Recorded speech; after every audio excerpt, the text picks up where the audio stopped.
Esse é o episódio Amigas do Peito, do Medicina Sem Bula, e trouxemos a temática do dia como Outubro Rosa. E para contextualizar, é importante salientar sobre a importância da prevenção e principalmente do diagnóstico precoce do câncer de mama. E o Outubro Rosa está aí para mostrar e desmistificar o conhecimento do corpo feminino e a importância do diagnóstico e da prevenção primária da doença.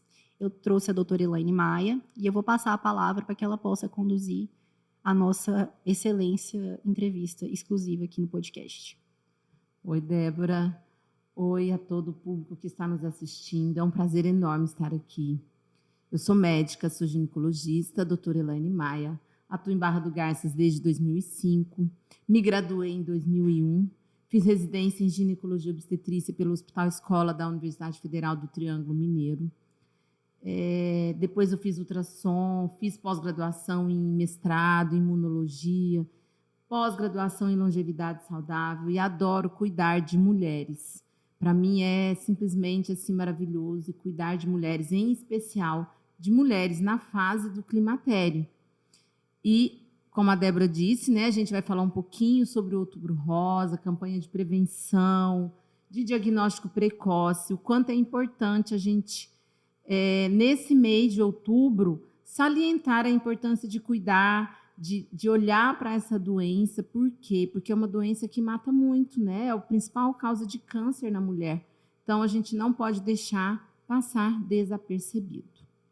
Doutora Elaine, o que é Outubro Rosa e qual é a importância do Outubro Rosa na atenção primária?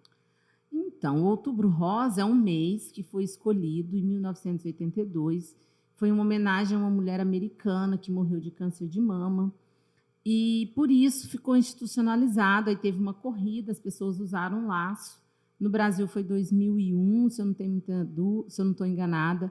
Foi quando começou essa campanha, né, de deixar o mês de outubro um mês de maior atenção à saúde da mulher. Né? A gente não pode esquecer que, além do câncer de mama, a gente também tem que ficar atento ao câncer de colo uterino.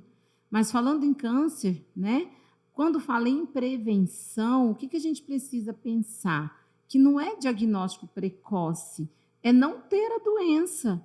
E quando a gente sabe que o principal fator de risco para 15 tipos de câncer, inclusive o câncer de mama, é a obesidade, o que é mais importante? É um estilo de vida legal, diminuir tecido adiposo no nosso corpo, fazer atividade física. A gente insiste que a atividade física deve ser atividade física de resistência. Por que de resistência? Para ganhar massa muscular e diminuir tecido adiposo, que é o principal fator de risco. Né? E quando a gente fala que o climatério é a fase que mais acontece, por que isso acontece? Por que é assim?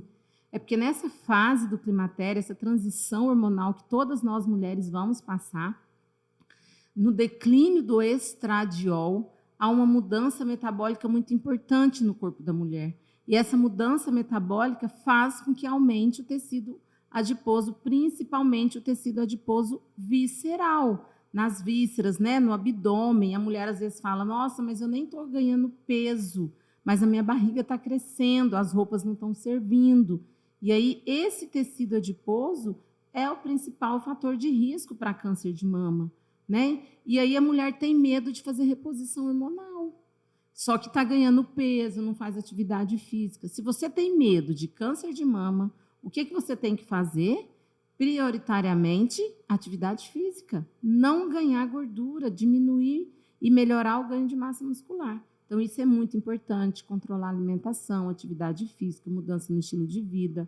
Isso vai agregar muito. E aí, se você tem medo, você está fazendo as principais coisas para não ter o câncer de mama. Né, a gente tem a preconização dentro da comunidade científica dos fatores de risco e os fatores protetores, né? Eu vi que a comunidade comenta bastante do fator amamentação, né, como um fator protetor. Quais seriam os outros fatores de proteção que a gente tem dentro da saúde? Olha, isso é realmente bastante importante, né? A gente sabe que a mulher que amamenta, quanto mais ela amamenta, diminui a chance dela ter câncer de mama. A multiparidade, né? A mulher que faz opção de não ter filho, ela tem uma chance maior, mesmo que ela não amamente, ela tem filho e não amamenta, ela tem um fator protetor importante. Atividade física é um fator protetor importante, controle de peso, diminuir alimentos inflamatórios, alimentos estrogênicos, né? A gente sabe que hoje a nossa alimentação industrializada é uma alimentação contaminada. E às vezes a gente bebe, por exemplo, um alimento, esquenta uma comida numa vasilha de plástico lá no micro-ondas. Olha só isso, gente, o que a gente faz? Esquenta a mamadeira do nosso filho no micro-ondas. Essa mamadeira de plástico libera bisfenol A. O bisfenol A, ele é um estrogênio, ele se liga aos nossos receptores de estrogênio, então é um estrogênio-like, que a gente fala, e faz aumentar o nível de estrogênio no nosso corpo. Atrapalha o nosso funcionamento intestinal. E isso é um fator de risco que aumenta. Então, se a gente quer proteger, a gente tem que evitar tudo que é quente em vasilhas de plástico. Um cafezinho quente num copo descartável. Nós, mulheres, devemos evitar. Por quê? Porque aquele copo de plástico pode liberar o bisfenol A, e esse bisfenol A, ele pode sim aumentar o seu risco de ter câncer de mama, né? Por conta da metaplasia das células, né? Ela começa a modificar. Por quê? Porque esse bisfenol A, ele é um estrogênio-like, se liga aos nossos receptores de estrogênio, aumenta a quantidade de estrogênio no nosso corpo. É importante salientar o seguinte, quando a gente fala em estrogênio, a gente precisa separar estradiol de estrona, que são os dois principais estrógenos do nosso corpo, além do estriol. O estradiol é o hormônio maravilhoso para nós mulheres. É o hormônio que nós precisamos e é produzido pelos nossos ovários. O problema está na estrona, que é produzida pelo tecido adiposo. Então, quando eu entro no climatério, que meu ovário para de produzir estradiol, meu corpo inteligente aumenta estrona. E a estrona vem da onde? Do tecido adiposo. E aumenta o tecido adiposo e aumenta a estrona. A estrona, ela pode se metabolizar em 3 formas diferentes. E uma delas é oncogênica, a 4-hidroxiestrona. Então, a gente precisa se atentar a isso. E uma coisa muito importante que a gente não pode deixar de falar é que será que existe, você acha que existe relação do intestino com câncer de mama? Né? Por quê? Como que a gente joga fora esse excesso de estrogênio do nosso corpo que está ali sobrando? Ele é metabolizado no fígado através de uma reação que chama glucoronidação. Então, o estrogênio se liga a uma enzima, que é a glucuronidase, para ser eliminada nas nossas fezes.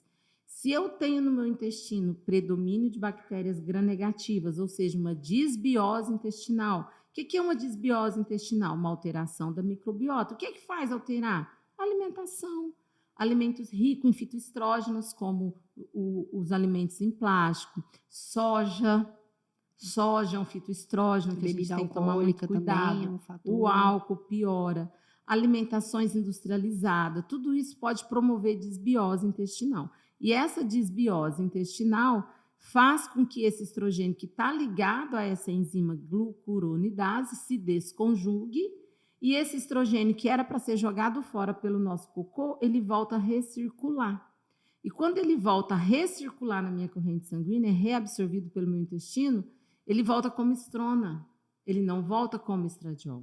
Então, o meu intestino, quando faz esse estrogênio recircular como estrona, eu estou aumentando o risco de câncer de mama. Então, o intestino preso, o intestino com disbiose intestinal, com certeza pode aumentar o risco de câncer de mama. Dentro da APS, mudaram, né, a preconização do autoexame, né? Como ocorre hoje em dia essa prevenção da paciente com ela mesma, antes de chegar no consultório, antes dela apresentar ali um nódulo, alguma alteração na mama?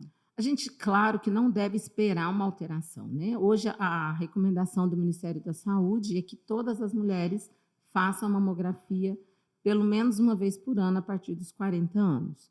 Eu não devo esperar uma alteração no meu autoexame para fazer uma mamografia.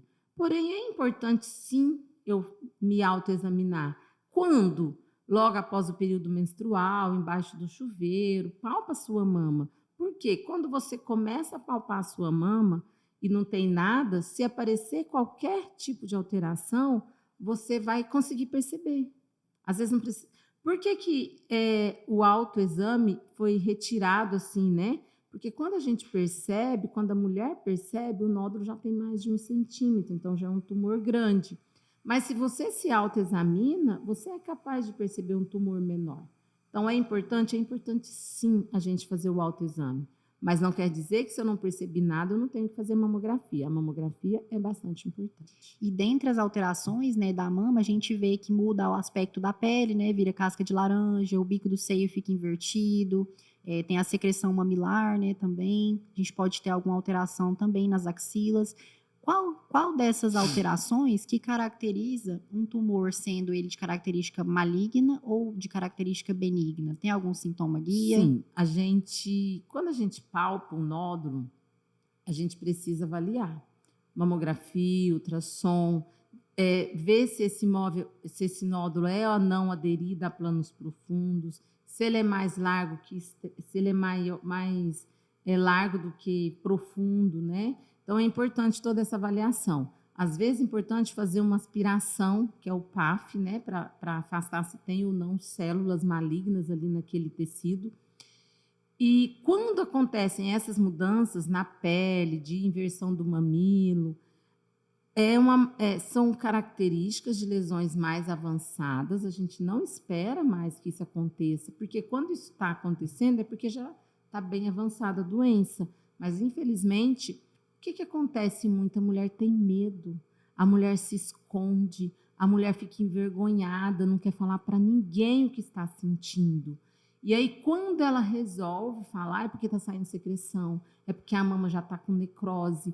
E aí ela começa a ter um odor mais forte e as pessoas começam a perceber. E ela acaba tendo que falar. Mas não, gente, a gente não precisa de forma alguma esperar por isso. E um nódulo benigno é um nódulo móvel, elástico, sem dor, não é aderido a planos profundos. E a gente pensando em câncer de mama, a gente também pode lembrar dos linfomas, né? A gente tem o linfoma Hodgkin e o não Hodgkin. Eles têm características específicas, como serem borrachoides, doloridos? Como é que funciona? São tumores, né, que aparecem em regiões de gânglios, né, que são os vasos linfáticos. Então, axilas, região inguinal, que é onde a gente percebe mais, região supraclavicular, região de cervical, né, a gente consegue perceber bem. São 2 tumores agressivos, né, a gente sabe disso, mas que não estão relacionados com o câncer de mamas. É outro tipo de lesão. Dentro do câncer de mama, o câncer de mama, se ele for diagnosticado de forma precoce, ele tem um bom prognóstico? Com certeza, sem sombra de dúvida, é muito importante. Por isso a mamografia acaba sendo muito importante. Porque um diagnóstico precoce pode sim facilitar o tratamento, principalmente se são tumores receptor hormonal negativo, né? É mais fácil o tratamento. Quando é receptor hormonal positivo, é mais difícil. E aí a gente precisa entender quais são os principais fatores de risco. Hoje a gente sabe que a iniciação precoce do uso de anticoncepcional oral combinado com etilil estradiol sintético e progesterona sintética aumenta muito o risco de câncer. Por que o anticoncepcional aumenta o risco de câncer? Justamente porque o anticoncepcional, como você está usando o etilil estradiol sintético, a pessoa que faz uso de pílula tende a ter um acúmulo de estrona, um acúmulo de gordura, maior dificuldade em ganhar massa muscular, porque o anticoncepcional promove isso. E aí ele se torna um fator de risco. Sozinho não. Muitas vezes o anticoncepcional acaba facilitando uma desbiose intestinal, um acúmulo de bactérias gram-negativas ali naquele intestino. E isso vai fazer o quê? Essa mudança da microbiota intestinal, uma desbiose intestinal. E todo dia eu vou lá e tomo uma pílula, e o intestino não está legal. Então, eu estou facilitando esse acúmulo de estrona. E aí, meu corpo está inflamado.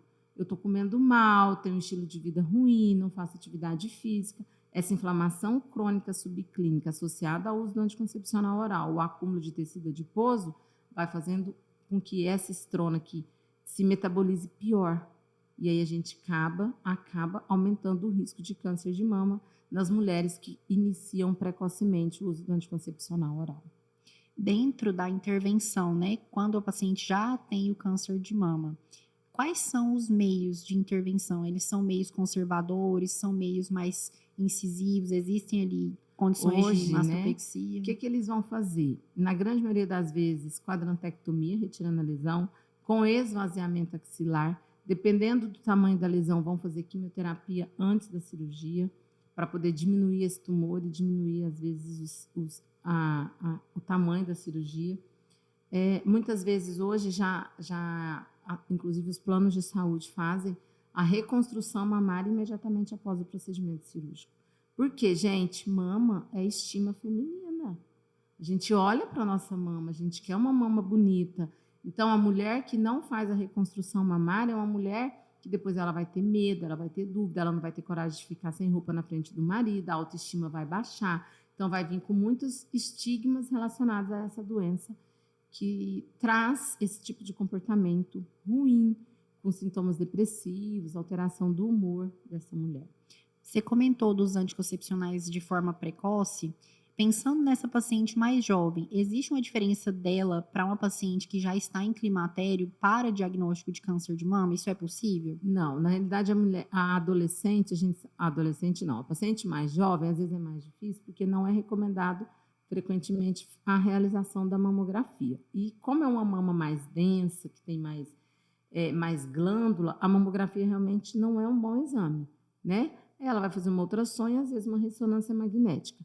Mas, sim, o diagnóstico é um pouco mais difícil em pacientes mais jovens, até porque a gente, às vezes, nem pensa nisso, né? Mas hoje a gente precisa pensar. Saber quanto tempo essa paciente usa anticoncepcional, se ela está gordinha, saber como ela come, quais os alimentos que ela come, tentar pensar nesse intestino, sempre tentar pensar nesse intestino. Sempre olhem para o intestino da paciente. Por quê? Porque a gente precisa avaliar se tem ou não risco de desbiose. E hoje a gente tem exame para isso, né? Tem o teste de espirometria, né? Que a pessoa sopra ali de expirado, né? Do oxigênio expirado, do nitrogênio expirado, que dá para a gente poder avaliar se tem ou não desbiose intestinal. E dentro do seu consultório, você já deve ter presenciado alguma paciente com algum tipo de neoplasia maligna. Como é que funciona o acolhimento e a aceitação dessa paciente? Realmente é bem difícil, a gente sabe que vai haver uma mudança muito importante na qualidade de vida. Só que, olha, gente, descobriu o câncer, continue se cuidando, vai fazer atividade física, tem que fazer para evitar recorrência. Porque se eu tive uma vez, eu posso ter de novo? Posso. E como que eu vou prevenir para não ter de novo atividade física? E muitas vezes a gente sabe que é uma mulher que vai entrar ali no climatério, que vai ser induzida ao climatério, né? Por ser, na grande maioria das vezes, esses tumores, eles são relacionados aos hormônios. Então, a gente precisa, os oncologistas trabalham com o quê? Com drogas que vão inibir os nossos ovários, vão parar a produção de hormônio. Então, essa mulher vai ser levada à menopausa. E ser levada à menopausa quer dizer ganhar gordura. E aí é o principal fator de risco para câncer de mama. E aí, o que a mulher precisa fazer? Ter um bom estilo de vida, melhorar, parar de comer carboidratos. Na realidade, eu digo que tudo que vem em saquinho, caixinha, garrafinha, latinha lá do supermercado, a gente tem que evitar. A gente sabe que a indústria tem colocado muito, muito, muito conservante, cada vez mais. Eu gosto de citar um exemplo muito fácil, assim, que é o Gatorade. Quando eu era criança, jovem, o Gatorade ele era grosso, denso. Hoje, se você pegar uma garrafinha de Gatorade, você olha de um lado para o outro, você consegue ver. Por que piorou tanto a qualidade dos alimentos? Né? E isso tem impacto negativo na nossa saúde? Evidente que tem. E isso pode piorar e aumentar os fatores de risco para câncer? Claro. Por quê? Porque traz processo inflamatório. E o câncer é uma consequência de uma doença inflamatória, é consequência de um estilo de vida ruim, da falta de atividade física, de uma alimentação desregulada. Tudo isso aumenta, sim, o risco de câncer de mama. E se eu já tive uma vez, eu posso ter de novo? Posso, claro que eu posso. Então, não é porque eu tive que eu vou... agora eu vou deixar acabar. Não, gente, vamos se cuidar, vamos fazer as coisas que a gente tem que fazer, vamos ter qualidade de vida. Mesmo que eu viva pouco, mas que eu viva com qualidade. E pensando, né, nesse diagnóstico precoce, mais do que o diagnóstico é a prevenção, né? É você ter aquele autoconhecimento do seu corpo, perceber alterações, ter esse cuidado hormonal, né?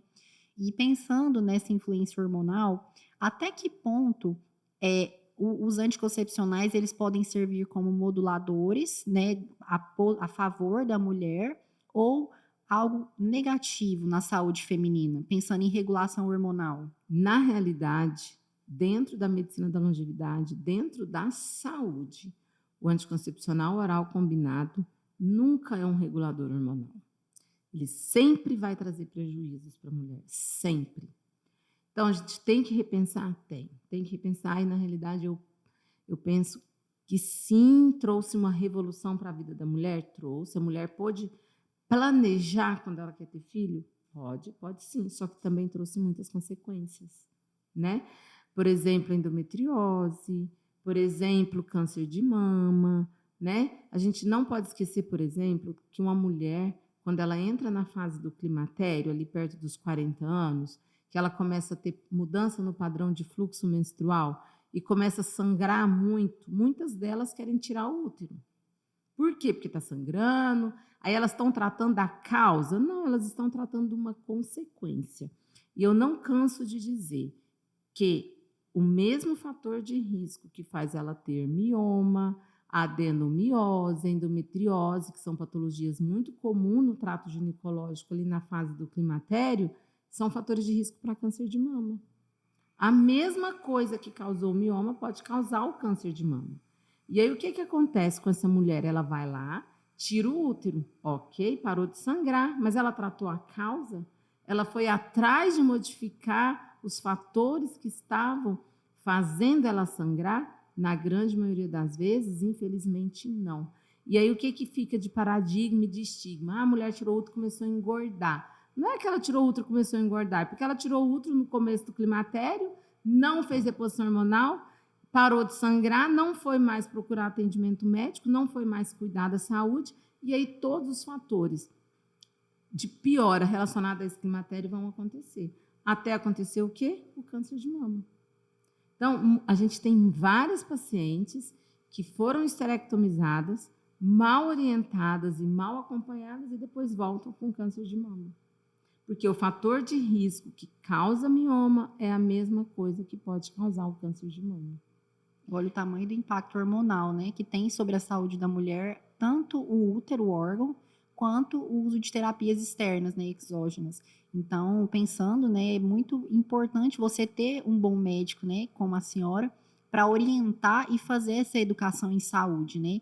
Além do autoconhecimento, existe também um tabu muito grande feminino, tanto da questão do câncer, né, em relação ao câncer de mama, quanto ao exame preventivo também, né, no câncer de colo de útero. A gente percebe que muitas mulheres, elas têm uma dificuldade muito grande em procurar fazer esse exame, né? Então, pensando na mamografia, o que você considera, assim, você que tem na prática, uma dificuldade que essas mulheres têm em fazer essa mamografia, pelo menos uma vez no ano? Na verdade, elas têm um pouco de medo, né? Porque quando elas veem que o estilo de vida é ruim, elas ficam inseguras. Mas é recomendado fazer, deve fazer, né? Por quê? Porque você, se você tem um estilo de vida ruim, não tem uma alimentação legal, você tem um risco mais aumentado, então é importante que você faça. Não temos que ter dúvida disso. Mas é muito importante a gente entender que a gente precisa prevenir. E a prevenção não é fazer mamografia, gente. A prevenção é ter um bom estilo de vida, é ter músculo e ter o mínimo possível de gordura no nosso corpo. Porque a célula adiposa é uma célula inflamatória, aumenta a liberação no nosso corpo de tecido inflamatório, essa inflamação crônica subclínica, que aumenta, sim, o risco de câncer. Por que uma célula vira cancerígena? Porque ela está inflamada. Ela começa a E a gente põe isso na nossa vida pelas nossas mãos, com a alimentação que a gente vai lá no supermercado e escolhe levar para dentro da nossa casa, com a alimentação que a gente escolhe colocar na nossa boca. Então, a gente precisa ter consciência alimentar, sim, a gente precisa ter consciência alimentar se você tem medo do câncer de mama. Eu preciso fazer as escolhas corretas, evitar o xenoestrógeno, a soja, tudo que vem engarrafado, de latinha, principalmente de plástico, né? Eu costumo dizer, por exemplo, a gente está aqui, ó, com uma garrafa d'água. Como será que essa garrafa foi transportada? Será que tem plástico dissolvido aqui dentro dessa água? E a gente está bebendo, e a gente está consumindo. E esse plástico, ele é um xenoestrógeno, ele é um estrógeno com bisfenol A que vai aumentar o meu risco. Eu bebo um café em um copinho de plástico. E aquele plástico derretido? Não é só uma vez. Uma vez não tem problema, 2 vezes. O problema é a repetição. É o todo dia. É a gente fazer sempre. Os polímeros, eles são muito cancerígenos, né? Inclusive, saiu artigos da USP que falam desses polímeros, inclusive, dentro do cérebro, né? Isso é muito grave. Então, essa desbiose, essa questão dos polímeros, né? Dos plásticos, isso é muito grave, né? Isso é um problema de saúde coletiva e saúde pública. E é algo que a sociedade não comenta, né? E Fica deveria. escondido, né? Isso. É um mal escondido. Por quê? Porque a indústria alimentícia está por trás, né? Banca muita coisa. Então, assim, a gente sabe de tudo isso. E aí, quando você conversa isso com a paciente, ela fala, como assim, doutor? Exatamente assim. Exatamente assim. Tem trabalho científico que mostra plástico em coração, plástico em placenta humana. Como que o plástico foi parar lá na placenta? E dentro, né, desse contexto de mutação genética, né, que você entrou nesse assunto, pensando no processo ali de carcinogênese do câncer de mama, pela proximidade com os linfonodos, eu posso associar esses fatores com a metástase do câncer de mama? Claro, a gente sabe que a metástase à distância ela é feita pelo tecido linfático, né? Então, vai para a axila, por isso que o esvaziamento axilar muitas vezes é importante. E dali pode disseminar, né, para os ossos, para o pulmão. O câncer de mama dá metástase à distância. Diferente, por exemplo, do câncer de colo uterino. Porque o câncer de colo uterino é uma lesão necrótica que vai crescendo ali na região da pelve. Então, ela faz uma obstrução de rins, obstrução de bexiga, obstrução de intestino, mas não dá metástase à distância. Por quê? Porque ela fica só ali na pelve. Super interessante. E dentro do climatério, você comentou bastante sobre os fatores de risco. Pensando também no climatério, como é que você consegue restabelecer, além desses hábitos que você comentou, de vida, de atividade física, existem alguns outros fatores que podem contribuir para a saúde dessa mulher? Sim, hoje a gente sabe que tem vários estudos, por exemplo, a mulher que faz tratamento de câncer de mama, ela tem uma consequência muito importante que é a atrofia vaginal. Ela não consegue ter relação sexual. E aí hoje a gente pode lançar mão do DEA, que é a prasterona, em óvulos vaginais, que melhora muito a qualidade vaginal dessa mulher. Melhora a qualidade de vida, ela pode ter relação sexual mais tranquilamente. E hoje, será que a gente pode fazer reposição hormonal em mulheres que tiveram câncer de mama? Hoje a gente já tem trabalhos que mostram que aquelas mulheres que estão há mais de 5 anos livres da doença, pode sim fazer reposição hormonal com estradiol bioidêntico. E com segurança? Com segurança. Por quê? Porque quando a gente usa, pensando no quê? No principal fator de risco, que é a gordura. Quando a gente tem estradiol, a gente tem menos gordura. O estradiol é um hormônio maravilhoso. E por que surge essa história de que reposição hormonal dá câncer? Em 2001, foi publicado um trabalho, o WHI, que falou, nossa, reposição hormonal dá câncer. E o que esse trabalho tem a ver? Como que foi feito esse trabalho? Esse trabalho foi um trabalho muito ruim, tecnicamente. Foi um trabalho que trouxe essa consequência de gerações de mulheres sem tratamento por conta de um trabalho mal feito, um trabalho mal conduzido. Hoje a gente sabe que lá eles usaram o quê? Um estrogênio sintético, Premarin, que foi originado de xixi de égua. Hoje a gente não usa mais isso. A gente usa o quê? Estrogênio bioidêntico, semelhante ao que a gente produz. Na realidade, no Brasil, a gente não usa o termo bioidêntico, a gente usa o termo isomolecular. São estrogênios semelhantes ao que a gente usa. E lá, eles usaram uma progestina muito ruim, que é o acetato de medroxiprogesterona, que é o que vem, por exemplo, na Depo-Provera, que é uma injeção trimestral de acetato de medroxiprogesterona. Em 2018, foi feita uma revisão desse trabalho do WHI e viu-se que o principal fator de risco não era o uso do estradiol, do estrogênio sintético, mas sim da medroxiprogesterona. E aí foi mudando, eles foram reavaliando os resultados desse exame até chegar à conclusão que o estradiol, o estrogênio sintético, que lá foi o grande vilão, hoje já não é mais. Por quê? Porque o câncer de mama, não vou deixar de dizer mais uma vez, o principal fator de risco é obesidade. E a mulher que está no climatério e não faz reposição hormonal, ela vai ganhar gordura de qualquer jeito. E não só a obesidade, né? Também temos a diabetes associada, A principalmente. síndrome metabólica, resistência insulínica. Exatamente. O que acontece? Essas alterações metabólicas na fase do climatério acontecem por quê? Justamente pela queda do estradiol. Então, o estradiol, que é o hormônio feminino maravilhoso, ele é extremamente importante.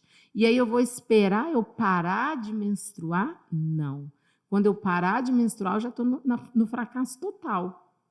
Eu preciso começar a rever, a pensar que desde os 40 anos eu já estou tendo uma queda hormonal importante. A mulher já está ganhando peso, já está tornando-se com resistência à insulina, já está apresentando síndrome metabólica, colesterol, hipertrigliceridemia, aumento de gordura no fígado, que na realidade não é gordura, é glicogênio, e o glicogênio vem da onde? Do carboidrato, da resistência insulínica.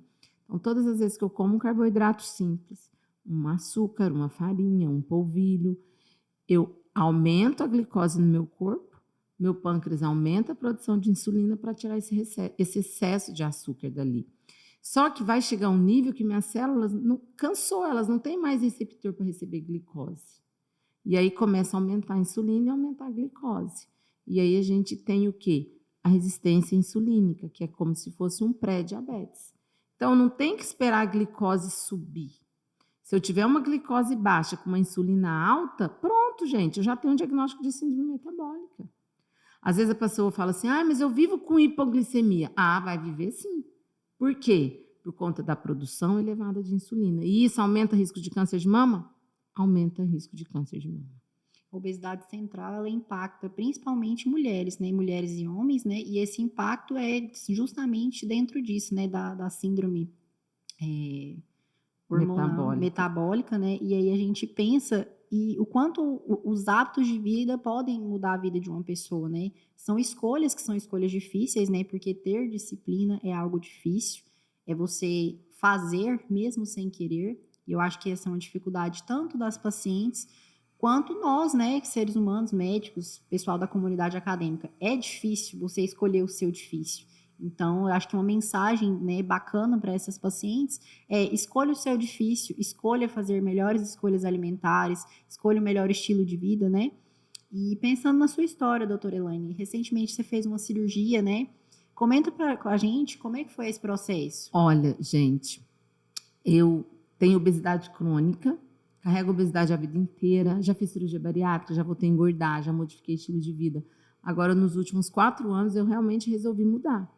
E por conta dessa história da obesidade, a gente sabia que a obesidade é uma doença crônica incurável, hoje eu estou bem, hoje eu estou com o melhor estilo de vida, com a melhor composição corporal que eu já tive em toda a minha vida aos 50 anos. Como eu consegui isso?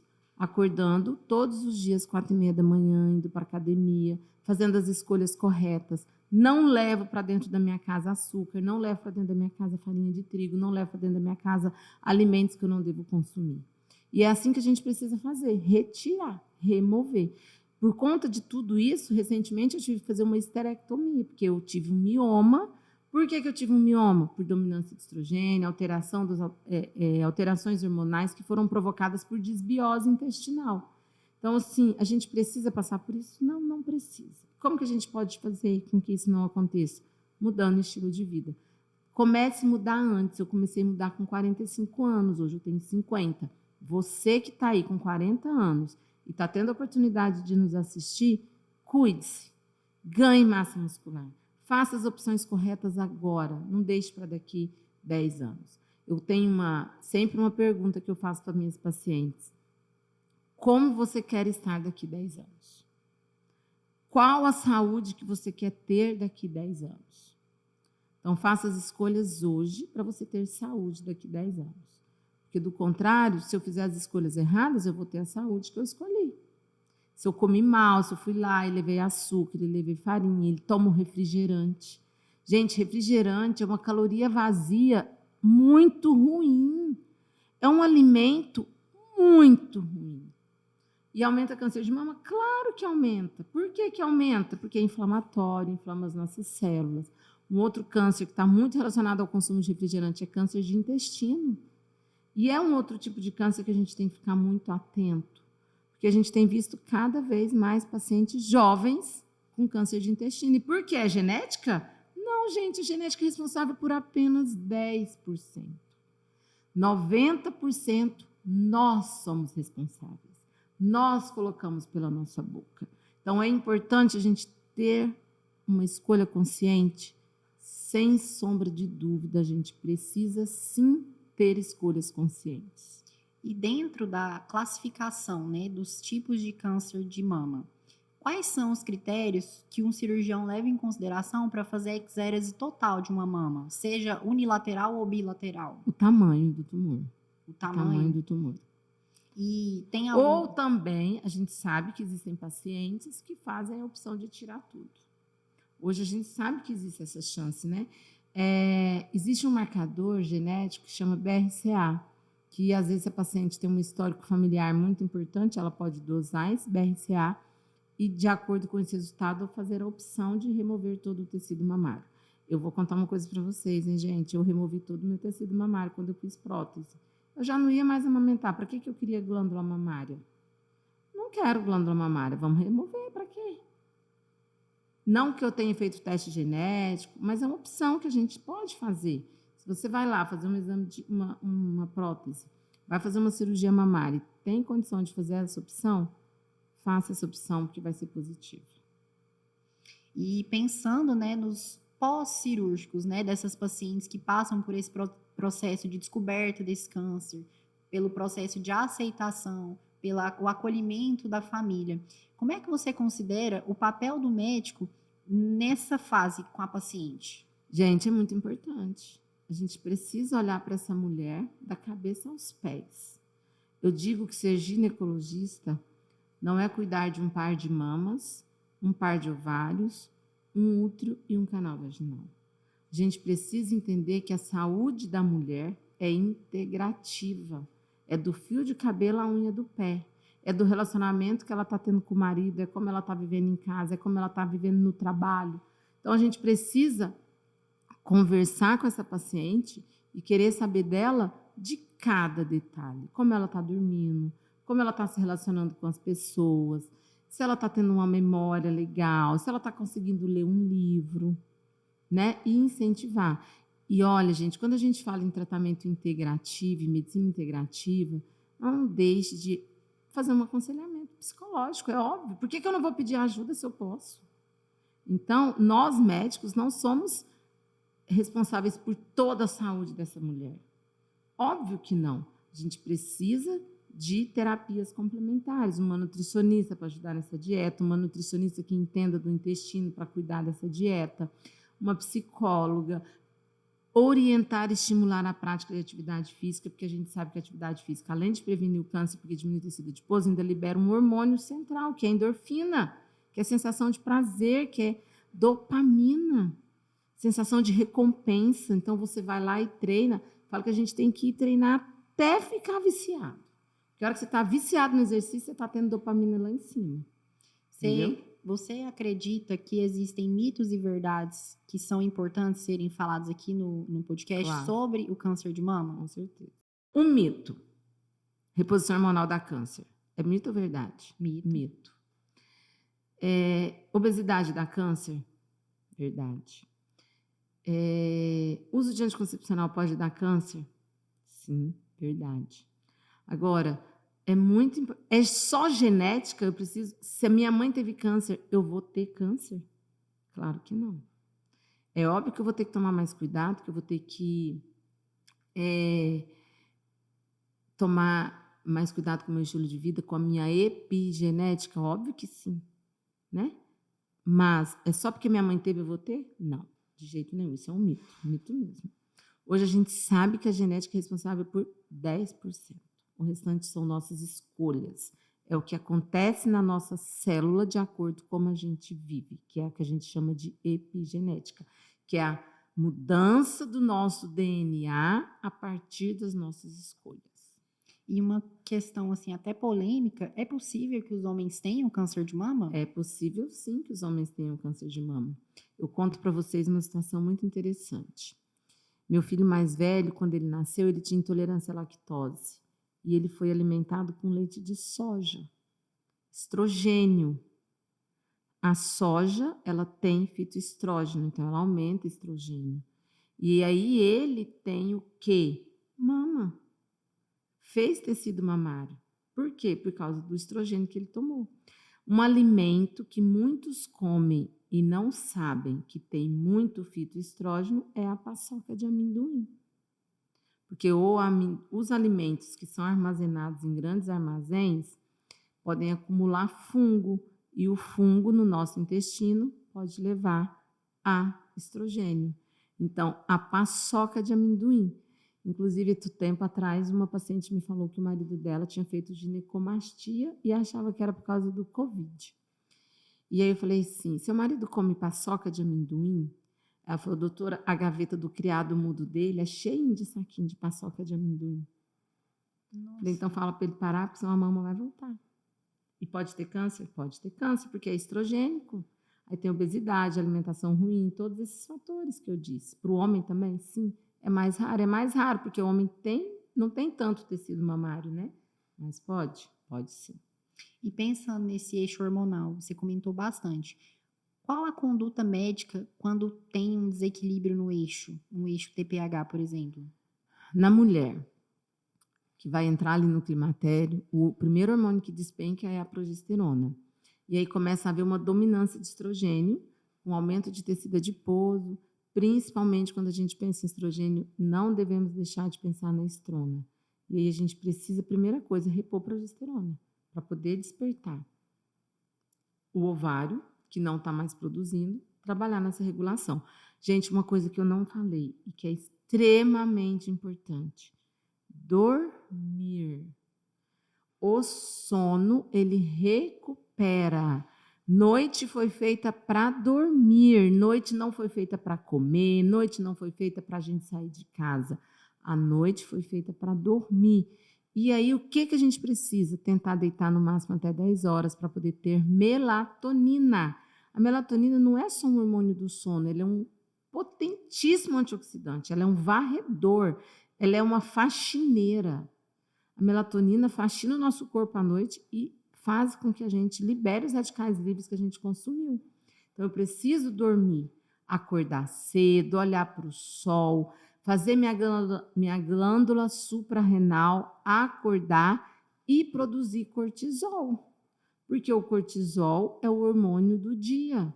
E aí a paciente dorme mal, acorda cansada, se arrasta o dia inteiro, come mal, fica no sofá, não faz atividade física, só reclama da vida. Ô, vida ruim, ô, vida... Cara, foram escolhas que eu fiz. Então, vai ficar ruim? Vai ficar ruim mesmo. E o GH, né, que é um hormônio produzido durante o sono, ele também é um hormônio que auxilia no processo de emagrecimento, na qualidade da pele, na qualidade de vida, né, dessa paciente. Exatamente. É um outro hormônio produzido pela nossa hipófise e que, se a gente não dorme bem, vai ter queda. Então, o GH a gente vê muito, né, em adolescentes, crianças, é o pico do GH para crescer, né, conhecido como popularmente o hormônio do crescimento. Mas não é só isso, a gente sabe que não. Ele é muito importante para melhorar nosso ganho de massa muscular, regular nossa insulina. Então, gente, tem que dormir. Temos que dormir. É extremamente importante a gente deitar cedo, acordar cedo. Tá? De manhã, olhar para o sol, deixar os raios de sol entrarem pela nossa pupila, para a gente poder, para o nosso corpo entender que está de dia. Senão ele não sabe. Aí eu durmo até meio-dia, e aí meu corpo? E meu cortisol? Foi para onde? Não vai ter. Aí eu vou ficar cada vez mais cansada. E olha para você ver o quanto é importante essa questão alimentar, da segurança alimentar e a relação de visualizar, né? A gente precisa do sol por causa da vitamina D e precisa visualizar o que a gente está comendo. E quantas vezes essas mulheres estão numa rotina laboral, numa rotina mais corrida e fazem ali uma alimentação que elas nem estão percebendo. Estão ali numa insegurança alimentar tão grande, ingerindo algum alimento que está rico em carboidrato simples, tão inflamatório, que elas nem registram que elas estão comendo, aí inicia, né, o processo de inflamação, e o que é que causa? Você pode até me corrigir se eu estiver errada. O câncer é essa resposta exagerada, né, da imunidade, porque o corpo reconhece essa inflamação e a imunidade tenta responder à altura. E aí é onde vem essas respostas que não foram reguladas, né? Exatamente isso. Hoje, por exemplo, a gente vai sentar na mesa para comer, a gente pega o telefone, põe aqui na nossa frente, e aí come, nem vê o que está comendo. Só come, não mastiga, nem vê o alimento que pôs pela boca, não tem prazer, não estimula dopamina. E aí a gente vai atrás do que é dopaminérgico, é a tela de celular, é o doce, é a bebida, é o cigarro, é alimentação, é comer muito rápido. Por quê? Porque tudo vai estimular a dopamina da sensação de prazer. E a gente pode estimular a dopamina treinando, a gente pode estimular a dopamina caminhando em meio à natureza, né? Então, assim, é muito importante a gente, sim, repensar. E a inflamação crônica, ela causa, sim, muito processo inflamatório e desencadeia, sim, aumenta a produção de células cancerígenas no nosso corpo. E aí, dormir, fazer a melatonina, varrer isso, é extremamente importante. Doutora, e pensando, né, na mensagem, o que você diria para uma paciente em relação à prevenção ao câncer de mama? O que você deixaria de mensagem para nós? Jovens, evitem o uso contínuo de anticoncepcional por longo tempo, principalmente o combinado. Mulheres na fase do climatério, não tenha medo de fazer reposição hormonal. Faça a reposição hormonal com estrogênio, estradiol, isomolecular, seja ele implante ou gel, ele traz, sim, benefícios e previne o câncer, porque o estradiol diminui a quantidade de tecido adiposo. Então, não tenha medo de reposição hormonal como causa de câncer. Tenha medo de quê? De tecido adiposo. Isso você tem que ter medo. De não fazer atividade física, de se alimentar mal, de comer alimentos inflamatórios. Então, se você tem medo de câncer de mama, o que você tem feito para evitar isso?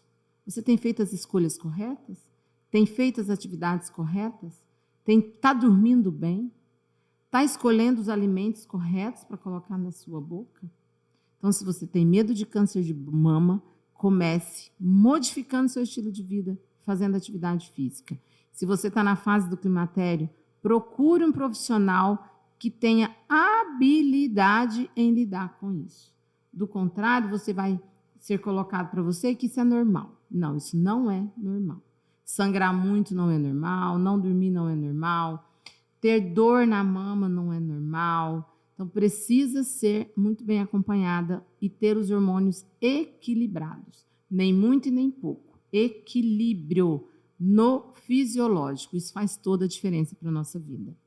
E pensando, para a gente encerrar o nosso episódio, queria que você comentasse quais são os sinais de alerta de prevenção dessa paciente. O que ela pode identificar e procurar ajuda para ela entender, né, a importância da mulher como todo e prevenir a doença. Está na fase do climatério, passou dos 40 anos, como eu disse, a gente não tem que esperar a última menstruação para pensar em tratar esse climatério.